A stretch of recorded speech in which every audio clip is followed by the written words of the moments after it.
Today we have a very special guest, my friend Justin, Coach Kavanaugh. Coach, how you doing today?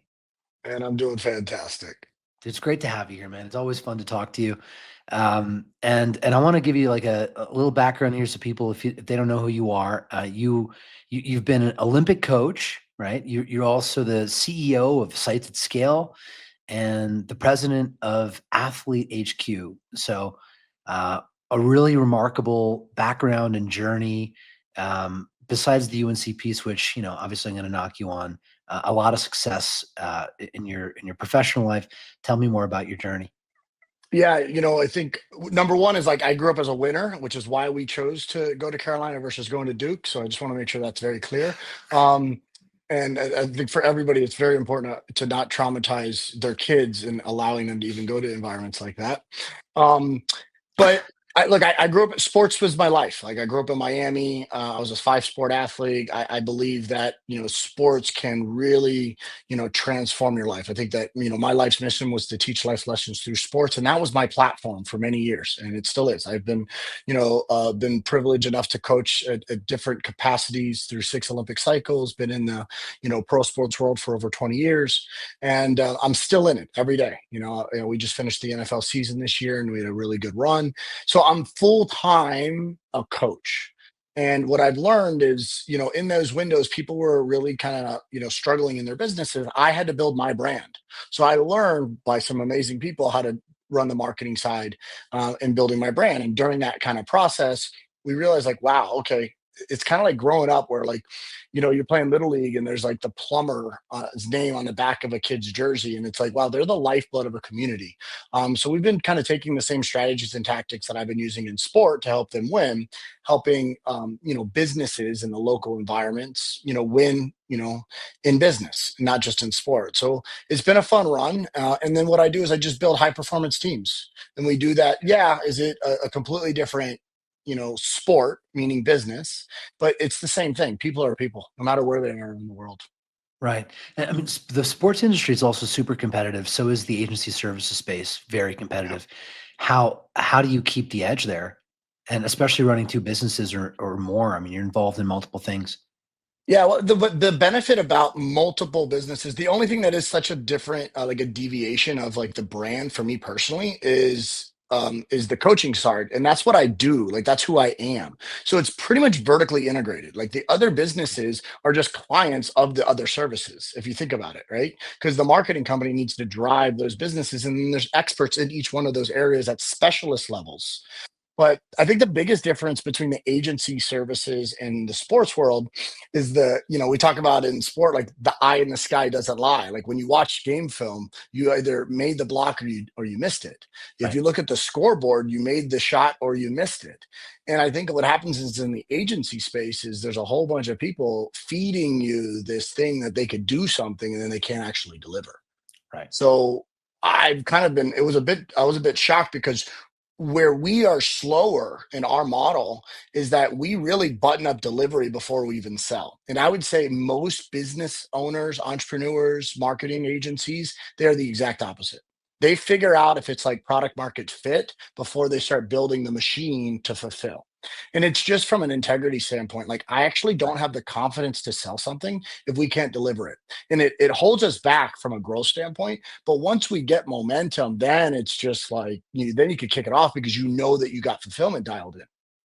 Awesome. So what's the Sites at Scale story and how did that come into existence? Yeah. So, a long time ago, I was basically, being invited into certain rooms because they're like, hey, we kind of like the way that you look at business because it's a very different take than your traditional business, owner operator. And being somebody that was like a trusted advisor on the sports side, they would ask me questions. And I became someone that was giving strategy to people. I mean, we call it the coach's parallax, like the ability to see blind spots as a coach. And if you look at kind of human behavior, market behavior trends, marketing trends are very, they catch on to music trends, sports and entertainment. These are kind of like your three areas that culturally marketing really will drive onto. So if you Okay. think about, like, people are always talking about, the Super Bowl just happened, but they're always talking about like what happened at the big game or your favorite sports teams. There's like this like incredible like cult like environment around, groups of fans. Then you have people that are like, hey, that movie or the show, like we all know like Breaking Bad, Game of Thrones, like when those things came out, you look at like The Office, like there's a common, you know, uh, talking points with people that you're socially interacting with that are outside of work. And then music, like what are people listening to? So in the sports world, like I'm in that every single day, and we're almost like leading the charge on it. And then you start taking that same approach to the market, and you're like, man, you're starting to see these things that most people are so behind on. And you're like, wow, here's a missing link. This is what's actually going to be the next trend. So I'm very good at like spotting businesses, spotting opportunities, and spotting people before they take off. And I just basically started doing strategy for businesses in those areas for their marketing departments. And then what ended up happening, dude, this was going back probably like 8, 9 years ago now. I was doing strategy for some of these companies, kind of bringing me in as a consultant, and it got really annoying for me because most companies, they don't need more strategy. They need better strategy, but they don't need more strategy because the C-suite, the higher ups, the investors, they're all the ones that want to give those talking points. The difficulty is I would give a great strategy that I know will work. Nobody could fulfill. So we would hire agencies and specialists in each one of those areas to kind of come together. Some of them don't play nice with other agencies, and not everybody's good at everything. So what we found is like there was no fulfillment partner that we could hire to bring into these environments to do what we knew would actually work. And the ones that were good, really, really good, they're hard to find. They're super small shops or they're huge companies and they're just like way outside of the budget. So it's like, where's this kind of medium to where you can get great work for what you need, but in a budget that still leaves margin for the business to grow because these are small business, not enterprise companies. Right. So I built a marketing company that was doing fulfillment more on the content side. And then I would say going back over 2 years ago, we did an acquisition to a small business that was building websites because we needed a fulfillment partner. And we were already doing CRMs, we were already doing kind of content, we were already doing podcast production, but we needed another engine to where, all this content got out there to the world, but then they would get on their websites and it would be like you would lose conversions because nobody could fulfill that. So what we started to do is we acquired the company that was doing that, and that allowed us to grow. Um, and the Nice. main reason is because we needed a fulfillment partner. So instead of hiring a fulfillment partner, we actually became the fulfillment partner for some of these businesses. Smart. Yeah. So you got in there on the strategy side. You realized that those businesses needed to actually get help to implement those strategies in real life, and then you essentially built the team and the structure, the agency that could do that. Really, really solid and kind of like vertically integrated all the components together, as you said. And so, was there like a moment where you saw like Sight at Scale really hit the inflection point and develop real traction? And how can other people identify like how do they get to that critical moment? I think we're still there. I think that there's multiple milestones in that kind of business journey, and you kind of get to the like apex of one of them, and then it's like you got to go back down, right? And then you got to climb yourself back up, and you just see these different inflection points throughout your career within the business. So I think that we're hitting another one now, but I would say even last year we hit a pretty big 50% growth rate on the company, and we're still projecting to continue to do that. I think doubling is really important. Last year being able to double and this year trying to project out to do 50 or 100% growth is the same thing. Yes. Those kind of points, what do I think kind of like had the traction was getting align with the strategy. So for instance, we know what we work really well with, and we were doing other pieces, and then we started to like branch out, and then we actually like started to remove things and say, hey, here's where we focus.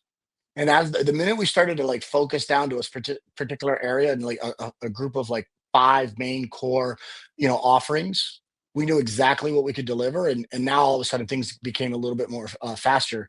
But I think maybe we had to go wide before we figured out where we gained traction. So we did that. And then the ones that actually started to stick, we then became very narrow and then focused. Kind of for us, what that was specifically, because this may be valuable for people that are maybe in that kind of point of like, I know that I could do it, but it's like, where do I go? It was aligning the strategy to the fulfillment, because getting business owners to communicate their message is really difficult. They know too much. And most business owners, they're competing in their mind with their competition, not their actual their market. And they need to be speaking to their market, but when normally they're speaking in their ego to other competitors. Like, go to our website, and our website's going to be better than the competitor's website, but the website that has nothing to do with that. The potential prospect is only on your website, and as long as that message is clear to him, he's happy. Yeah. You're fighting that communication battle. And we have a thing that's really important that we truly believe is, when you're being clear, you're being kind. And you want to think about, like, what customers do you want to bring into your business? You want to bring in them, you want to be kind to them, and you want to be good to them. And the only way you could do that is if you're clear. And I think messaging is really, really important. So once we got our messaging down, which for us, we work with like author, speakers, and brands, like very, very clear small businesses. And then we work with local businesses. So if you're a brick and mortar business, and if there's an intent search, meaning I'm going to go on Google and look for this, you want to be found. We work really well in that market. And yeah, there's other companies that we could work with that are doing probably 10 million and beyond, but we specialize in that kind of like launch phase where it's actually very messy, which is why a lot of agencies don't play in that space. And that's actually the space that we play in really well. Cool. And so give me some fast facts in the business. How much revenue are you guys doing, and how did that grow between last year and the previous year? And what are you Yeah. So forecasting to do this year? so like 2023, like two, like one, 2024, we'll do two. Forecasting this year to do like three to four is probably where we'll probably be. So big, Solid. like we've doubled is our goal. Yeah. I always joke with Kane, who's my business partner, that like I want to double, triple. And he reminds me, because his wife works for Figma. He's like, yeah, the last company that did that was Figma, and they're a multi-billion-dollar company. And I'm like, Yeah. okay, maybe not. Let me back up a little bit. So, Yeah. I mean, well, you can. I've seen agencies pull off the double, double, double, double. Doing the mhm. triple, triple, double, double is a little harder. A little Uh, different, yeah. yeah, especially And I don't depending on e what you're. and to be very upfront about it, I don't know if that's where we wanna be. Part of why we created this was the lifestyle part of the business, and we have great relationships with our customers. Sometimes when you do get too big, and I've been a part of, like, big organizations, as a consultant, as an advisor, and also just kinda, like, watching my friends build companies. You lose the connection with your customer, and for us, we Definitely. truly believe that small businesses are the lifeblood of a community. And when you're helping, a local chiropractor really help the community, or a plumber, or a home service company, or even, you know, we work in the gym and spa business. Like we work really well there. And when those companies are thriving, it's really helping like their kids go to college. It's not like there's somebody there making, you know, legacy money that they could just have FU money. So we're helping basically thrive in the community. That's kind of Yeah. our goal. And I think if we get too big, I think we'll lose that essence. And I think what's really cool in the agency space opens you up, if you're an agency owner, to so many opportunities because you're connected with so many different industries, even if you're a specialist. So I would just say keep your options open before you try to take one thing and blow it up. Cool, man. That's awesome. And with the local businesses, I totally agree with you. It's when you grow that company, you're also creating the opportunity for the employees who work there, uh, creating new jobs for that business, and it helps the overall local market develop and thrive. Getting those businesses more conversions, getting the homeowners out there, or the people out there that are looking for the right company. It just develops the entire ecosystem and produces like growth for that city, that town. So it's a great way, I think, that we can serve all states, all cities in the United States, and even beyond. Because I know you guys are also a global company, so you guys probably have some clients overseas, or is it mostly just U.S. based? No, we have, I would say 80/20, and one of our core products is 80/20 APAC. So you got like Asia Pacific, you got like Oh, wow. Australia, New Zealand, and then in the SEO branding space, it's 80/20 the other way, where we're predominantly US. Okay. North America. So it just depends on the product. But we really thrive in that the local business SEO space is predominantly, it's like 80/20 US. So it's flipped. It just depends on product. And I think part of that is like US market is, there's two things that I know are true no matter what happens with no matter what happens with technology. Okay. People are going to be searching online for something that they want.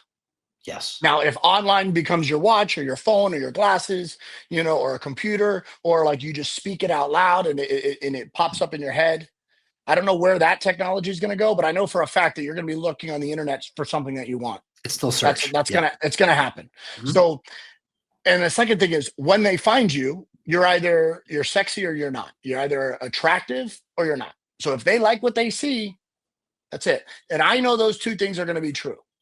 How the mechanism is going to change very rapidly on a regular basis, but principle wise, it's always going to be, people are going to be intentional about the things that they want, particularly in the organic space. So Mhm. if the business is fundamentally true, if you ripped away the technology, then I think it could actually really grow with whatever technology scales on top of it. And that's kind of my background, because you and I are completely different. I don't have a tech background like you. Yeah. I remember like we're in Miami and you grab my computer and like, give me this thing. Let me just fix your shit, and you're like, you're looking at it. It's like, we're at different levels of the way we see things. So I ask a lot of the dumb questions, and Questions are the most asking important part. Yeah. yeah, but Questions are key.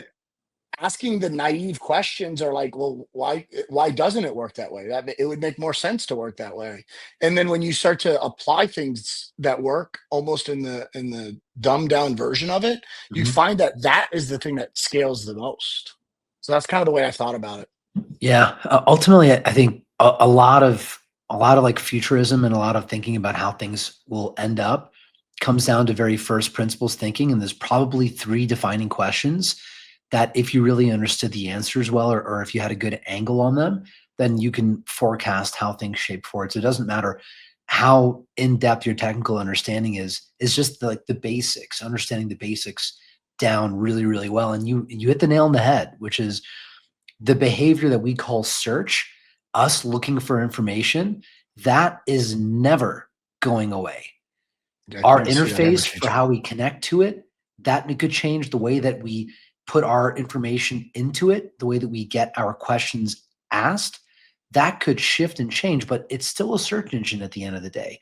And the rules and principles for how that search engine decides who to rank 1, 2, 3, 10, 20 are ultimately a fundamental math problem for how some information is more relevant than others. That's the principle behind Google and their search engine. And Bing, while different, not that different. And for large language models, while different, not that different. It's still the same principles at the end of the day.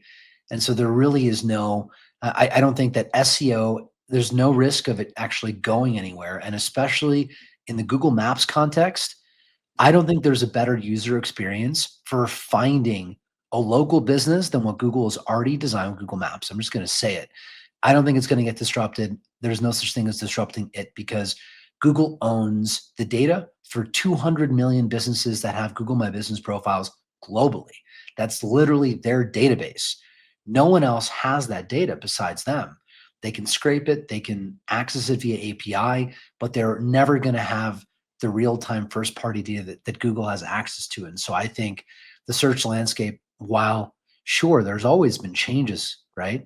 But there's no risk to the landscape actually changing in a meaningful way where it would not make sense for us to optimize for it. Like we got to keep optimizing for it and we got to get better at it. And so to ask you more about how you've seen or evolved your approach to search and SEO, could you tell me about that? And also, like, at what point did you discover Auto and Search Atlas along that journey? Because I remember we had that phone call probably a little over a year ago, something like that. Yeah, it's been over a year now. So I'm gonna kind of pull back a little bit. My headquarters and our office is inside of the Google building here in Reston, Virginia. It ain't going away. Like you could say ChatGPT, you could say new AI platforms, you could use so many other different, AOL buildings right across the street over here too. Not many people are searching on that. However, Google's not going away. And you'll be surprised how many people maybe know about ChatGPT, OpenAPI, all of these other, environments. They know about this stuff, but they're not using it.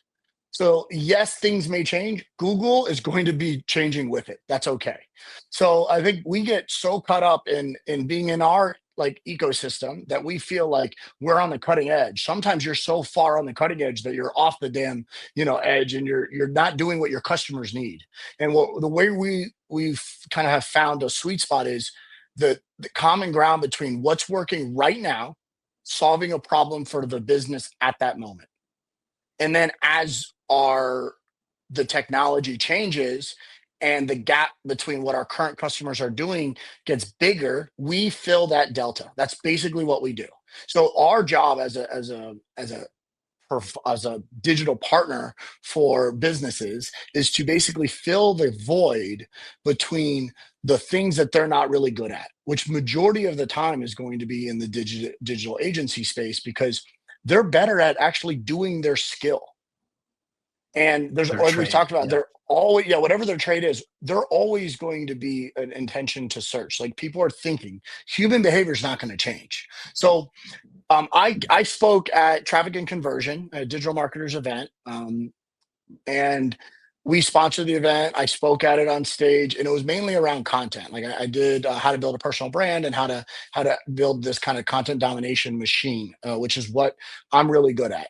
For those that don't know, many years ago, it was like 2011. I get an email from a friend of mine that says, "You two need to meet each other. You either going to love or hate each other, but I'll let you figure it out." And that email turned into be somebody that says, "Hey, we could jump on a go-to meeting, or we could meet in person." I met him in person because I like to do things face to face. That guy happened to be Gary Vaynerchuk. Learned a little bit about marketing, right? So I got lucky because of my status and my background at the Olympic and pro level. He liked sports, wanted to be in that space. I knew the game. He helped me build my brand. And learning from somebody that's at that level that has forgotten more than I know changes the way you think about something. So fast track many years later, I become someone that builds content engines for businesses and brands. Keynote at Traffic and Conversion. We do a great job. Lo and behold, Search Atlas Link Graph is sponsoring the event. Had no idea, did not meet you guys, right? And then like fast track, I think a few months later, come across what you guys were doing with High Level, come across what you guys were doing with local SEO. I am on a search for the best SEO platform because things started to change so quick. So for our agency, what happened about a year, I would say 2 years ago, is the SEO game changed fast. And it went from our SOPs became very outdated. And we went from being able to kind of get the results that we needed to now we're doing triple the amount of work and the results aren't there at all. So now I'm like, all right, I have to actually solve this problem. So I went out and searched for every single platform that was on the internet that said that they could do it. And I found 50 of them that were all white label versions of other ones. And I found like another 50 of them that were just completely full of crap. And I was even trying to like get into the weeds, like what is this built on? What is your platform? How stable is it? Right? Because a lot of these platforms, like they're just a white label version of something else, or there's just basically Mhm. pulling something in from this other area. There's a lot of like SEO crushed in the early 2000s with like black hat strategies, right? Like this is like super easy to get ranked if you would just buy a bunch of domains and then do some bullshit backlinks. Right. So I was on this kind of search to solve this problem within this division because we have, at the time, I think something like 180, 200 clients that are like depending on us. And the results just weren't there. Like we're starting to see this kind of like tank. And I mean, it sucks when you look at a graph and it does this, right? Totally. So we're trying to solve this problem. Come across Search Atlas, and this is pre auto. So auto was like a month later. And Search Atlas basically took roughly $3,500 of like actual enterprise price points with other companies, meaning we had really good deals with some of them. Um, and it took about $3,500 and cut that bill down like 80%. Yeah. So I was like, all right, we got to have this little suite. We still got to do a lot of manual work. We still got to like figure it out. We still have to teach. We have to really update these processes, but we could take what we are currently doing, run that on top of Search Atlas as like an entire ecosystem and live inside of this platform. So we started to do that, but we never really got baked into it. We were like, we're not going to really go all in because we don't know if we're going to have to bounce to another platform again. Met you in Miami, and I'm just like, F it, I'm all in. And this is at this point, Auto basically did everything. So at that point, Auto was, already starting to make these changes, and that was still, I would say, early stages. And then we get in there, we dropped in 20 sites, 50 sites, and it's very clear. Like if we look at 200 to 800 sites that we have, the 200 that we really are responsible for on the SEO side, um, and you look at the 50 that we were responsible for that are using Auto, it's like the graph goes like this. Yeah. So like, okay, well, we're doing all of the things manually, same exact process. What is the difference? And there's an actual difference when the almost system is creating the guardrails for you to get the results. Like, in business, like in sport, you have a playbook, right? Like Mhm. what's the scheme, what's the strategy, what's the deployment, and then you have a game plan. How does that work for that individual? Like Search Atlas and Auto is the playbook. Right. That's it. Like the playbook is there. Run the freaking playbook.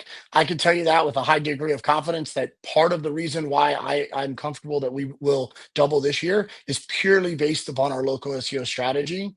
And we play in a messy middle. Like we play in the lower area. So a lot of agencies that do that are not willing to make those investments into the technology. They would rather outsource and get lower labor cost work and just do the manual work, but they won't understand the strategy.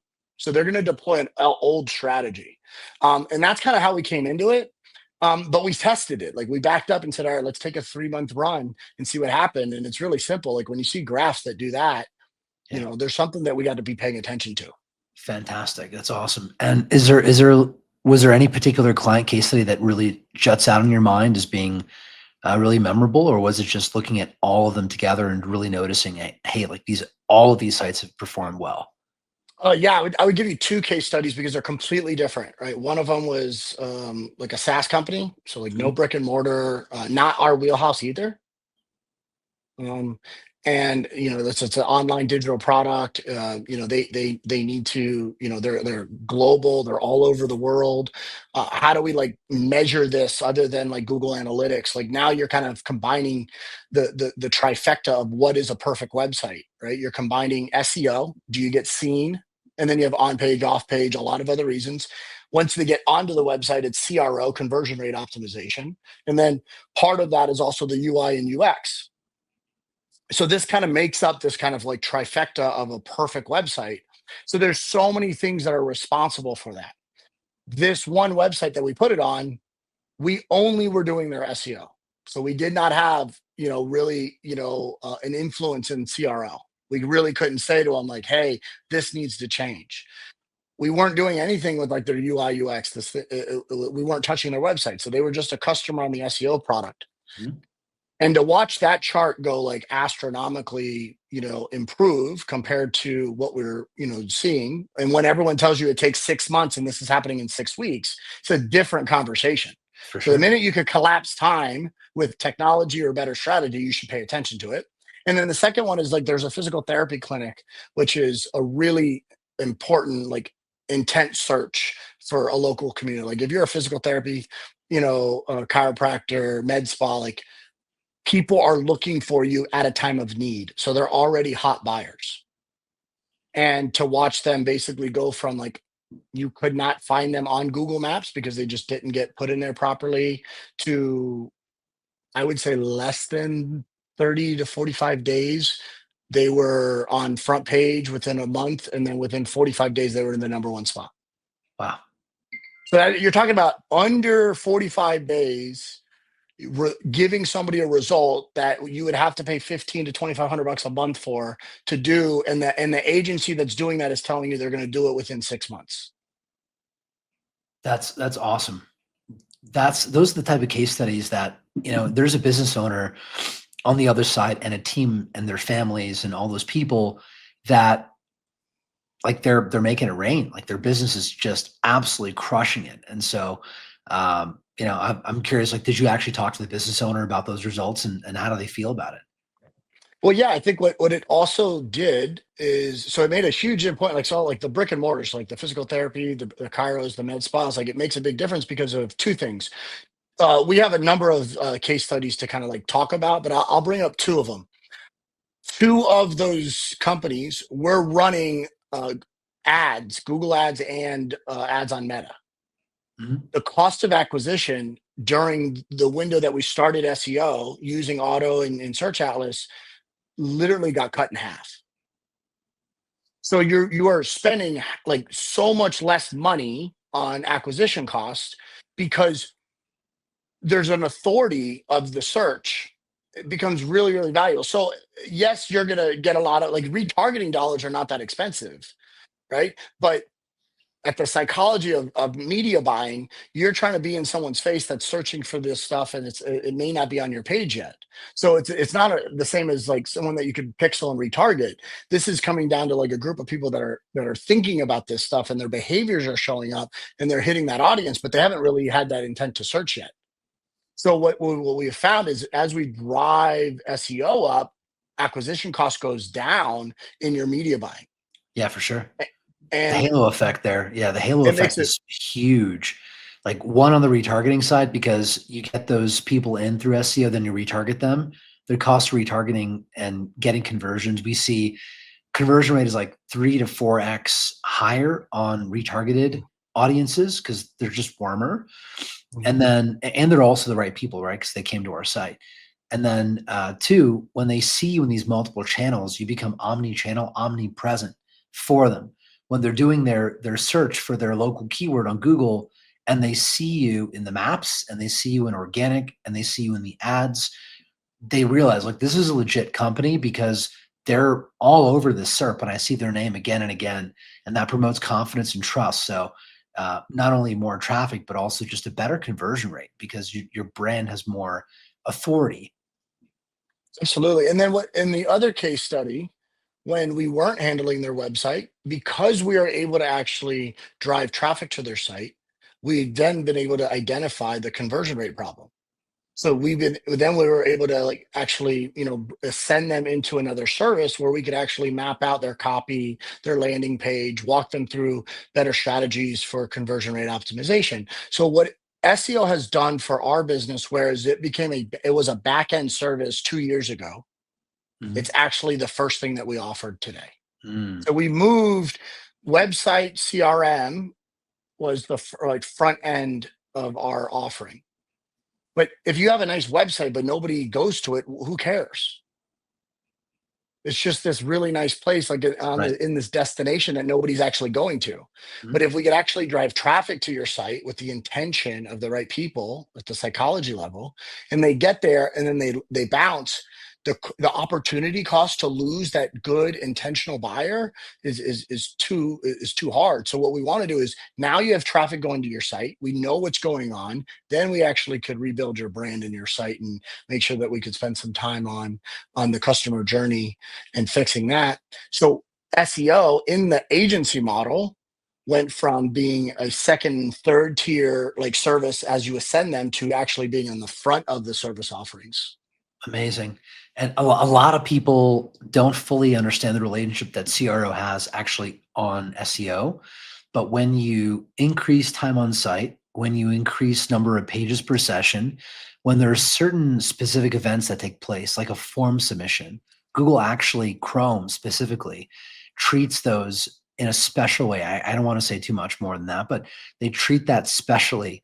And so when you get the conversion event that takes place on a website, Google is aware of that, and it does boost the quality signature of that website and that web page. And so you'll see a strong correlation between pages that are well optimized from a CRO perspective and performing well for traffic, be able to get a lift in the search results and the rankings. But you do need to have some signal there. You can't just take a page that's cold that gets no traffic.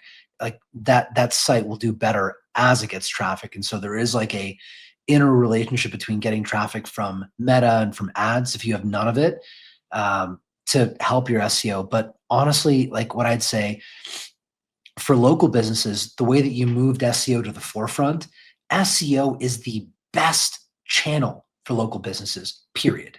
Period. Period. Period. Period. Right. And what it also does is um it tells you where you should focus on in your business.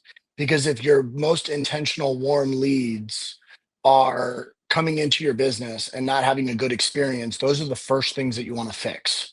Whereas when you start running ads, most businesses are like, hey, we got to run ads, got to run ads, got to run ads. I'm like, okay, cool, go and do that. And in 6 months, when you stop spending that money, guess what happens? You tank.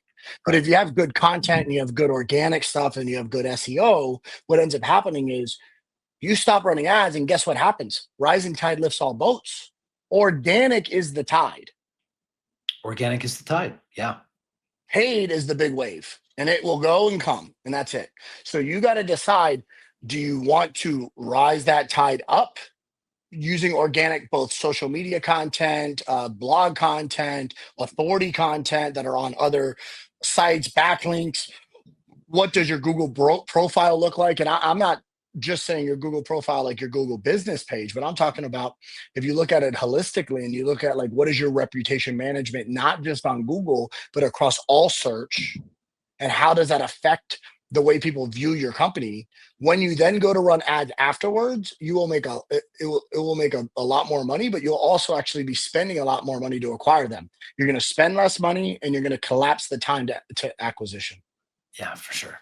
I was looking at Google's latest financial report and trying to study like You how would the look at something like ecosystem that. is Yeah. changing. Absolute waste of time. You would absolutely look at something like that. Yep. Of I course you have would. to. I kind of have to because I got to see how things are shaping up. And what's interesting is a 12% increase in their revenue in search as well as in YouTube. Like they both grew about 12%, which is pretty Mhm. impressive for a $40 billion revenue business to be That's growing at that type massive. of rate is crazy. Yeah. And when you look at like the contribution factor to what's helping that revenue increase, yeah, you've got the emerging markets coming online, more search inventory for them that they're monetizing, but it's also CPCs going up. And the investors track the average CPC in the platform. Google is driving those CPC increases up as are advertisers coming in. So it's both Google raising the CPCs through the smart bidding. I don't know how smart it is, but Mhm. they call it smart bidding. I don't think it's that smart. And then more advertisers coming in. If all you need to do is just pull out a credit card and you can start bidding on ads and it inflates someone else's CPCs, you should feel insecure if your business is built in that way. Given that the CPCs every year are going to go up around 10 to 15%, some cases 20, 30%, depending on what industry you're in. I don't know if you can even consider those businesses to be future proof if they're built on the back of paid media budget. Would you You got agree? to look at, yeah, you have to look at paid media is a firework. It's going to be, you light the fuse, it's going to shoot up quick, and then it's going to blow up, and it's going to look really pretty and very, very nice very quickly. And organic content and having things set up strategically the right way is is SpaceX, is a damn rocket. Yeah. So yes, it may not be as pretty. It may take a little bit more time and work to actually build, but the impact of putting satellites in space than basically just that little bottle rocket that shot up and went pew and then blew up, because the minute you're done paying it and you run out of cash, It's it's over. over. Mhm. So unless you can really dial in your acquisition, then it's going to be tough. And I think that the future of SEO, I would love to jam with you a little bit about this, but I think the future of SEO is going to be more respected in the social content settings. And you're going to start to see social media content drive rankings for SEO. I think that what you're going to start to look at is the search engines are going to start to give a little bit of authority to Meta and Snapchat and other platforms, as if you are posting there and you have good content in those platforms, Twitter, other environments, and you drive them back into your search patterns. I think that the search platforms are going to give a little bit more respect to those platforms than they did in the past in the future, because content is going to become just the same. So once there's so much stuff, they're going to need to find other places to actually double back and test it, like they were looking at plagiarism reports. Mm-hmm. So we're going to need to figure that out, because what we're finding is you go on Google and you search something, it gives you 20 answers. It also respects the user's behavior as being somewhat intelligent, even if they went to Duke, to be able to go online, see the results, and decide like what's best for them. But if you go into these other models and you search, it gives you what is their truth. If you go into ChatGPT, if you go into Perplexity, if you go into these other models and you ask it a question, even if you use web, it's going to pull out what it thinks is the truth and then Correct give answer. that to you. So you're going to get one versus a collection of the human being able to intervene in there and say, I think I'm going to choose this because this is what resonates with me. That search behavior is very similar to the same search behavior in social media, because I may say the exact same thing as 50 other, sport coaches, but people like me for whatever reason, they're going to resonate with me. But if another guy says the same exact thing that I said, but they like the way he looks because he's got a full set of hair and a six pack, then they're going to actually resonate with that guy, which basically says that we're still giving the kind of a little bit of respect to the user. That is how social works, which is how search works. And what these other platforms are doing is saying, we're deciding for you. And the minute you take that out, I think that becomes too much authority in the response, which is why Google's still going to hold a lot more power. And I think they're going to give a little bit more respect to social channels in the future. Hmm. We're just still early in that. And that's just, again, this is coming from somebody that doesn't know the technology behind it, that leans on you to be able to figure that out so that we could just do our job. But from a behavior standpoint, that is what history has proved us. And it doesn't matter where it is. It's just, we're just taking it from, maps to paper to now into digital. And I think that's what we're seeing. Here's the cool thing, Justin, is that your opinion is equally valid as everyone else's, because we just don't know what the future holds. And Google ultimately is in the service of giving the user the best possible answer, and I shouldn't even just say one answer, but the best array of perspectives toward an answer. That's what they're really trying to do with their algorithm, is they're trying to find the best of kind documents that don't all say the same thing or aren't all written with the same perspective in mind. They want to have a diversity of different perspectives because they understand that different people's informational demand can be and is slightly different. And so they don't want to see replicated copycat content. They want actually different perspectives, to your And I point. think that's where I think that, again, it comes down to respecting the user, which is Google does so well because they have three stakeholders, right? You have Google Enterprise, the business, you have the media buyer that's paying Google, and then you have the actual search intent, the person. And as you get onto these search pages and you start looking for something, and then the answer's there, if there's nothing that's related to what they're actually searching, that person's going to leave that platform and go somewhere else. So Google always is going to make sure that it gives that person enough respect and options to decide. But when you start deciding for people, which is what you're seeing on some of these other SEO platforms, so not necessarily your competitors, because I really don't think that you guys have them. I think once someone gets into the Atlas ecosystem, because it's an ecosystem, the array of products that you have inside there, it's almost annoying because there's too many, right? I mean, for at least 3 months, we were paying for other platforms that we didn't have to because we didn't know that that was an option. Yeah. We were doing competitive gap analysis in another platform, and I'll never forget Armand going, "Click here," and I'm like, "Shit! All right, cool, cancel that bill." But Yeah. what we're seeing is when we're in that platform is respecting like best practices and giving you its your option to do it yourself. So what I love personally about Auto is basically saying, number one rule, don't hit deploy all. Number one rule, yes, we want to generate it with Auto, but go in there and align that with what you think is there. So there's still a human intervention that needs to take place. And a lot of these other platforms are basically saying like it could only do this thing because they're either only they're good at one thing, and that's not where I think we're already past that. I think that maybe some people are still getting good results, but I think what you're going to find is companies that don't respect the holistic view of SEO are going to get beat. For sure. And Eh, for me, I need to, and this is like coming from an agency that other agency owners that are listening to this, I need to bring in partners that are on the cutting edge and are in front of what's happening and have skin in the game. Because if we rely on our own team to be responsible for looking at Google's financial reports and looking at the algorithms and looking at kind of like the leaks that went out there and how that plays, there's no way that we're going to be able to even compete. mm, So relying on a partner like Search Atlas allows us as a company to do what we do well, which is again cover the gap between where the business owner is and where the market is, and we fill that gap for them, and we know that sweet spot.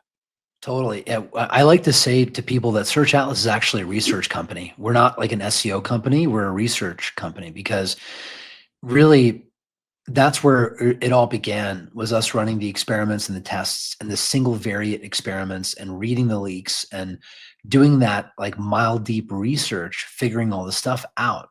Without that research, and here's the thing that's important is that research led us to different conclusions than what people consider conventional wisdom in this space.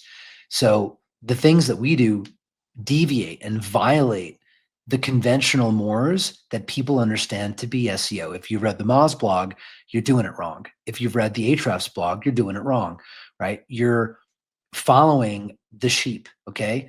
The sheep get butchered, right? There's wolves waiting to eat you, right? That's how the market is changing. What we're doing differently is that we're letting the research guide us and we're putting blinders on to conventional wisdom. And then when we take those experiments and we find something that lands, it becomes automated into auto essentially. Do you know what auto stands for? It's kind of cool. No. It stands for one click, trusted, transparent optimization. So one click because it's immediately deployed, Mhm. trusted because it's based on that science and the research, transparent because it's showing you what it's doing. It doesn't do it for you automatically. It's saying, Justin, is this correct? Like this is what we think we need to deploy, but we want you as the human to review it. Obviously, as AI gets better and better, the amount of review that needs to be done goes lower and lower, right? From where we were when we launched it, like last year in like April, May, June, to now today. Last year, there were parts of the platform where I would say, like, I could, if I spent the time manually and I really thought, I could do a better, let's say, image alt text than what the platform could do, right? At that time. Today, the image alt text creation is so much better than what I could do. There's no way you give me an hour. I might be able to come close, but I couldn't even quite get it that as good as it is today. And that's how this stuff goes, is those micro decisions just get stronger and the reasoning behind them gets stronger and better such that you don't even have to really review it, but it's an evolutionary journey. And by the time we get to the point where all of this has become so automated and so dialed in, there's a higher level of reasoning required that the human is doing, which is like, what's the strategy? Right? What we're Yeah. trying to do is automate more of the grunt work. That's what like level one self-driving, if you want to use that as a metaphor, self-driving cars. Yeah. Level one is automating that grunt work. Level two is automating more of the strategy. And level three is automating even the architecture of the campaign and making it even more holistic. It's going to Today, get there too because of yeah, how quickly you guys evolve. Like I know it's going to happen. It's going to get there. yeah, But if you think about it, like where your level one is, that's where we were 2 years ago. And that's why, you know, what we've had to do is redeploy our workforce into higher level work, not manual task entry. Because people don't want to do, like, local business owners are never going to do SEO because it's just too much work. For sure. Agencies outsource SEO because the manual labor that was involved of just checking the boxes and doing it. And how many SEO agencies are out there that are operating off of 2020 SEO SOPs? Tons. Guys, that changed. That changed last month, let alone, back then. And there's too many agencies that are using SOPs from last year, and their team only knows that. The benefit for us is this idea of like looking at what we considered power partners in our company. Like, we have a server that, like, we're built on AWS. Um, and we have a server that it's Stack, and they are the best platform that's organized for WordPress on AWS. So instead of our server team, which we had our AWS server team that was our part of our engineering department, they handled our server. These are some of our best resources in the company.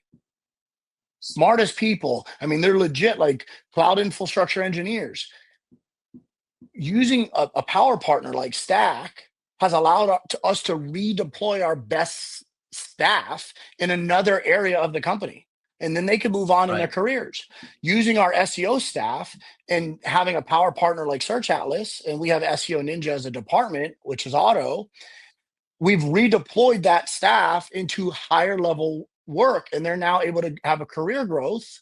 Because instead of taking kind of like, okay, one person could handle, let's say 50 10 accounts, if they were in charge of all of their campaigns and it was manual, the old process, they can handle 50. But you 5x'd their return through a technology partner, Mhm. and that technology is growing with the best practices, and your Sure. team just needs to live inside that platform. So the agency model needs to get away from, like, oh, I run a real tight ship, we have SOPs, we dialed in. Yeah, but your people don't think. That's the problem. You run a tight ship, but your people don't think. So now what you could do is level your people up, get them away from the SOPs a little bit, and have the guardrails of the software to protect them for best practices. Yes. And like, to elaborate on that, as the dynamics change in the search behavior, you would need to keep your SOP evolving. So it's not from the year 2000. You need to keep updating it and knowing what to change and how to change it, rather than you having to do that internally as a company. You get to trust us and me and my team that we're doing that work for you, right? I'm the one reading Google's financial reports at 1 in the morning to understand what's going on with the ecosystem, right? So it's also, auto is never finished. Like, and I tell this to the team, we're never done with this product. We're always evolving, elaborating, improving, building more into it. We're adding auto Google ads as the next launch, which is coming next week or the following. And then we're doing auto CRO, right? Because that eventually is the next piece to get that traffic to convert better.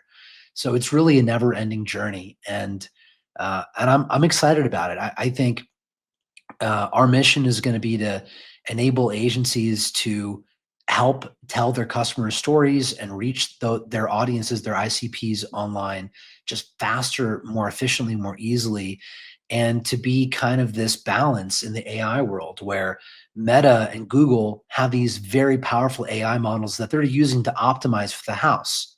But who's out there optimizing for you and the client? Yep. We need trusted third parties, those power partners you described, to do that heavy lifting and to really save us from the casino optimizing the game so they win every time. You know what I mean? Absolutely. I love to gamble, so I understand.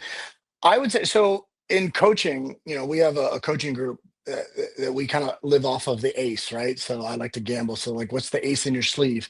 A stands for accountability, right? And I believe having, SOPs in your business allow you to hold your staff to a level of accountability, agency doing an accountability, but having Search Atlas and Auto in your environment almost makes it where there's less room for error. The C stands for community. This is where I think if you want your agency to grow, you need to really spend most of your time. And the reason why is because the power of your service is the fact that if you're an agency, you're seeing hundreds, if not thousands of other similar business situations, and you're able to deploy best practices to one business without testing that one person's budget.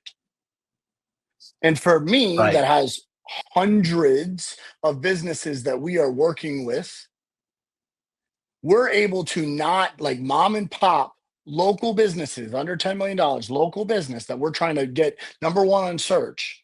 We're not gambling with their budget. We are looking at best practices across 100 businesses and saying, this is what's going to work for you in Omaha, Nebraska. This is what's going to work for you in Washington, D.C. This is what's going to work for you in Tampa, Florida, because this is working for everybody or best practices in these areas. And we have, like we said, power partners, which is the E for ACE, which is enhanced opportunities. The enhanced opportunity for me as an agency is that I have a community like Search Atlas that is, we're across hundreds. How much best practices data is being pulled from Search Atlas and Auto across all of those businesses and all of those agencies to where you guys roll up just the best practices. People tell you that the 80-20 rule is the key in business, right? You got to do that 20%, right? Yeah. You people forget about the bottom. The most important thing is not the top. The most important thing is actually cutting the bricks off of the 20% that holds you back. So what are the things that are you doing in your agency right now that is actually pulling you down? And I give you, like, for the SEO agencies that are on here, a very prime example. Every 6 months, we evaluate thousands of websites that we manage. So we have about 1,500 under our belt. And we look at one of my favorite tools inside of Search Atlas is the pruning tool. You got a bunch of little red dots, and it's really simple. If you have a search thing here, and this is your website, you have blog pages, content pages, things that are there that are above that line that pull you up. They're going to lift the authority up, and they're going to give Google basically confidence and credibility to where it moves your website here. And then there's sites that are complete, like pages on your site that are completely outdated, irrelevant, shit content, waste of your time. Someone lied to you about what they were doing, and then you just paid them every month and they didn't do shit. And those are pulling you down.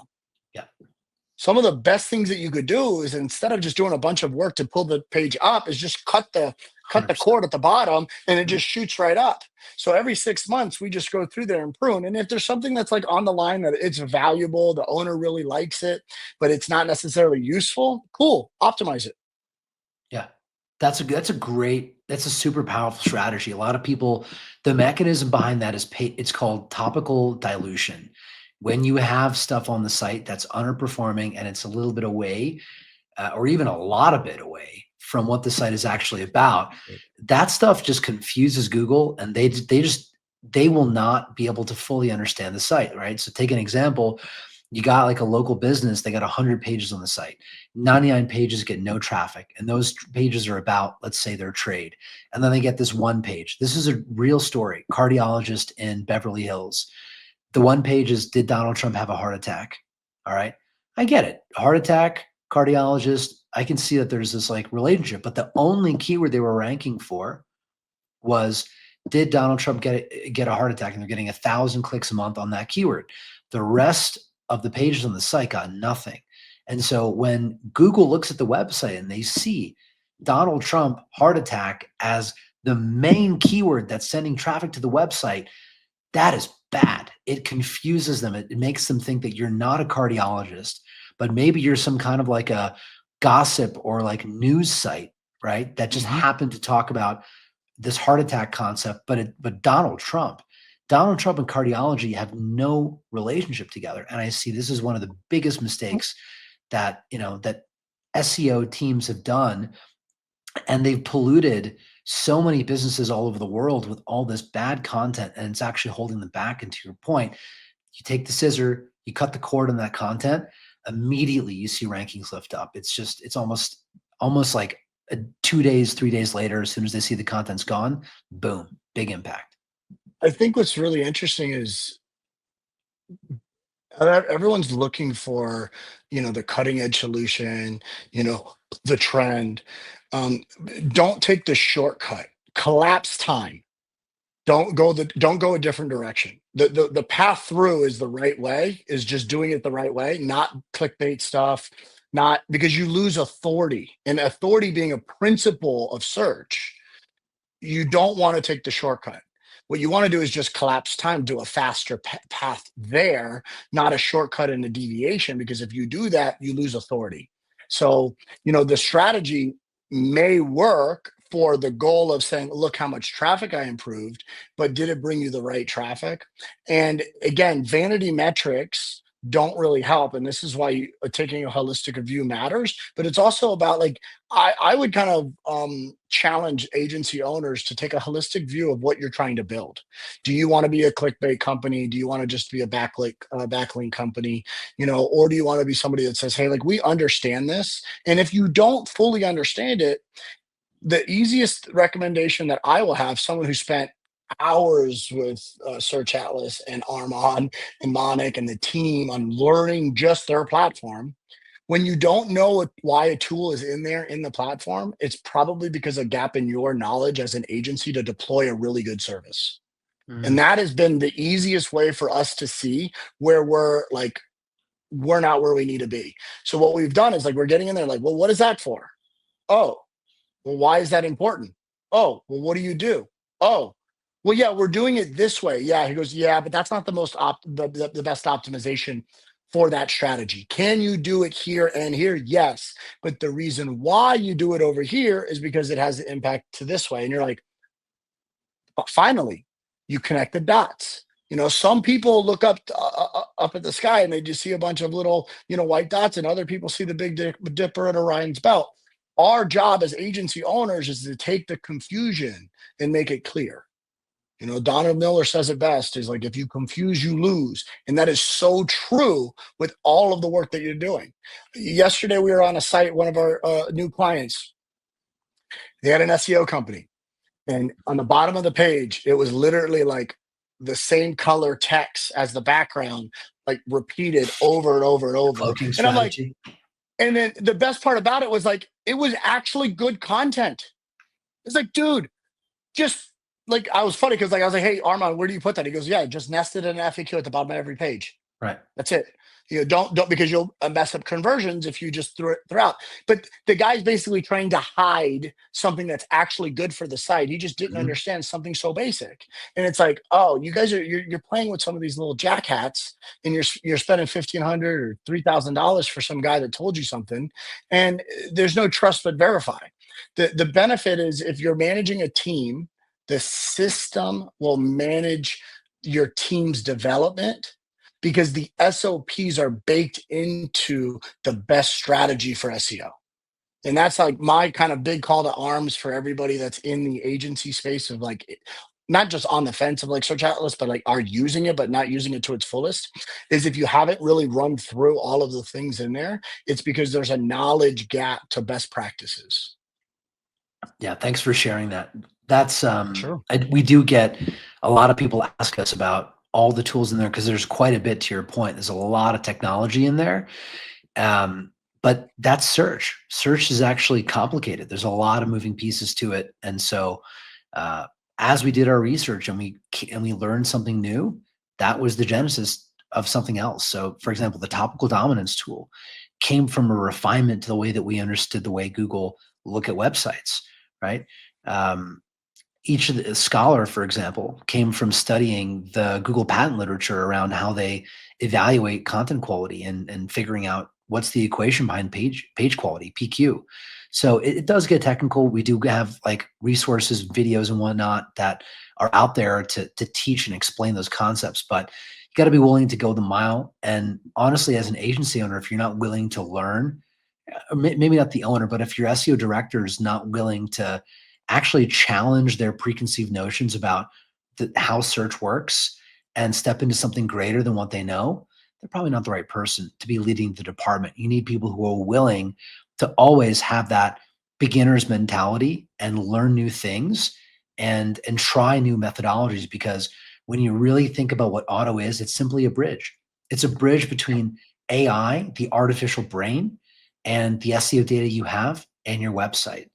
all it's Yep. doing is it's allowing us to use the power of AI and execute that across the website. And why wouldn't you want to step into that world, right? Yeah, I got a question for you. How much, where do you get all this time on your hands to come up with your freaking acronyms? Wildfire and Scholar and Auto. Like, how much time do you spend figuring out what word goes with what letter and how much shit you're going to make up? That's what I want to Oh, know. naming things is hard. And it's hard, but it's also really important. And some of those were just downloads that came to me as we were working on it.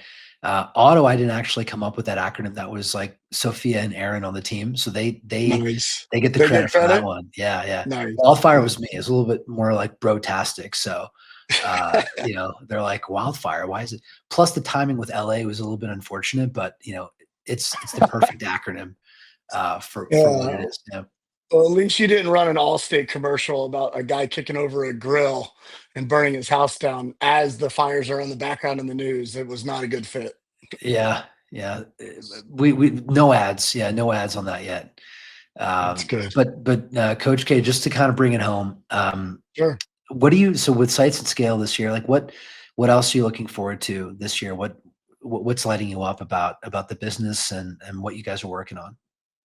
The team, I mean, the volume of the team has more than doubled. And, we had our 10-year anniversary Wow. in August, and getting ready to I leave next week to go out there again, which is really exciting. I like the idea that we have a global company and we're able to kind of be in person 2-3 times a year. It's really important for us. There's a big difference between your remote versus being global. Yeah, it's just a matter of like where you get your work done, but we're a real in-person team. I mean, there's 80 people in one building, yeah, and the rest of them are scattered in different parts of the world. But I think the fact that we actually have a building and a culture and an environment, the fact that AI and the tools that we are using are so different than where they were just this time last year. Last week we did a little bit of audit of January 24 and 2025, and how different was our tech stack. And we deployed things in 2024 as new pieces to our tech stack that we don't even need anymore, because what we have found is, as we have these technologies and advancements within you know machine learning and AI and all these new platforms, we have a choice to build something that basically is like in its own kind of echo chamber and it gets stuck there. And it's like, we're going to be like, it's going to do this one thing and it just repeats that one thing. But that's like taking the same model of an old SOP model, right? And then you limit people. So if you're trying to build a culture where we don't limit people, where we become a career destination for people globally that want to work within our culture, that help the same mission that we care about, which is helping small businesses, then we can't create that same limitation around our tech stack. So we are going to be searching for power partners that want to grow within the new technology ecosystem that could work together. And this is where we've probably had the most success over the last kind of like Q3 and Q4 of last year. And as we see into Q1, it's actually paying dividends, which is, our server partner, our SEO partner, our new kind of web build partners and how we're building in that environment. Those three entities, customer service department's another one that I think actually we're removing the AI a lot in the customer service space, Okay. because as a company, it gets old not being able to pick up a phone and talk to somebody. So we're removing that part and we're becoming more human. But in Awesome. the business, we're actually letting the humans leverage the new technology. So what I'm the most excited about would be the fact that our strategy with humans, we've approached that same strategy with technology, which is, we want power partners that are going to use their power and their skills of growing within the new AI, because we look at like how much it has changed. I would bet that in 3 months from now, we are completely the yellow pages when it comes to the internet, based on how quickly this is growing. So if we could just believe like that's what's going to happen, but the fundamental truths are still there, then we got to build that. And all we're trying to do is work with people that are going to be the specialists in those areas, and then fill the gap between small businesses and their technology and digital partner. So that's what I'm Brilliant. excited about. Super cool. So it sounds like you guys maintain a solid touch on the fundamentals and your vision for how the ecosystem evolves. And then you guys use your judgment, your intuition, your vision for the future to select the right enablement partners, the power play partners that you guys leverage to enable the team to be more efficient, more effective, and really evolve with the changing times in the parts of the company that have to do with fulfilling the work, but not the parts that have to do with actually connecting with people on a human level. That's still human to human and not So, AI. yeah, I think people want to know that we have their back. That's the big thing. And I'll tell you, our marketing model is has simplified over the years. And I presented on this at Traffic and Conversion. It's attention, right? We want to make sure that like you have high, like a lot of attention. If they don't like you, then then that's different. But they got to see you first. Attraction, a lot of people are seeing you, but you can't get a date to the dance. That you're not really attractive. Okay, you know. So it's the next part is attraction, and then the last part is accessibility. Do you make it easy to do business with? If you make it easy to do business with, then there's value. And then that value will be seen in the market through your reputation or through your referrals or through your recognition. And it just kind of kicks off the flywheel to more attention and then better attraction and better accessibility. If it doesn't fit into those models from our business standpoint, we don't do it. So, more so than ever, we are figuring out what we don't do versus who we are and what we do because we know what that is already. Awesome, man. Well, Coach K, a lot of gold in this pod episode. I want to thank you so much for being here and doing this with me. For people who want to learn more about you and Sites at Scale, what's the best way for them to connect with you? Yeah, sitesatscale.com. It's a website, and you search for it. I think that would be a good idea. If you'd Just like don't click on the to ad. Click on the organic result, not the paid one. actually pay for that, give us I don't care if we pay for you to come onto our page. It actually helps everything go up. Um, the other thing is, if you want to know, like, connect with me personally, I have an ask. I think a lot of times people do this and they're like, "Hey, I'm just going to give things away," and it's like, no, I have an ask. If there was value out of this episode, leave a comment specifically what was valuable. I'm pretty accessible when it comes to, like, I don't big time people, but I miss that because I have a personal presence that is in a sports world that's got a pretty big audience. So I may miss that. So my one ask is, if you want to connect with me or you want to connect with Monica or you want to connect with anybody, is like, do something for the show to make sure that Monica keeps doing this so that there's value. And then if you do that Really and you reach appreciate out it. to me and I can help you in any way, Instagram's probably the best place because it's where I kind of connect with people personally. So it's just Coach Cav. If you're looking at anything I want to do in the sports world, it's Athlete HQ, or you could just flip on ESPN and you'll probably see one me or somebody that we're working with. And hopefully LA is rebuilt for LA 2028, so the Olympics will be there. But all is fun. I'm looking forward to it. Yeah. So I'll be in your part of the world for World Championships this year, so it should be good. Awesome. Dude, thank you so Yeah. much for doing this once again. And really a pleasure to have you on here. Thanks so much. You too, man. See ya.